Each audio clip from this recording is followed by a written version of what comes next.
మెదక్ జిల్లా కొల్చార మండలం ఏటిగడ్డ మాంతాపూర్ వెంకటాపూర్ గ్రామ పంచాయతీ సమీపంలో వన మహోత్సవంలో భాగంగా మొక్కలు నాటే కార్యక్రమాన్ని ఎంపీడీఓ లక్ష్మీ నరసింహుల ఆధ్వర్యంలో నిర్వహించారు.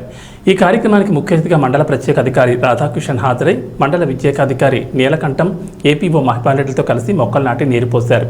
ఈ కార్యక్రమంలో మాజీ సర్పంచుల ఫోరం మండల అధ్యక్షుడు విష్ణువర్ధన్ రెడ్డి, కాంగ్రెస్ పార్టీ మండల నాయకులు జనార్దన్ రెడ్డి, పంచాయతీ కార్యదర్శులు సంజ, అంజు మునీషా బేగం, ఫీల్డ్ అసిస్టెంట్లు లక్ష్మీ, దుర్గయ్య, ఉపాధి హామీ కూలీలు, పాఠశాల విద్యార్థులు పాల్గొన్నారు.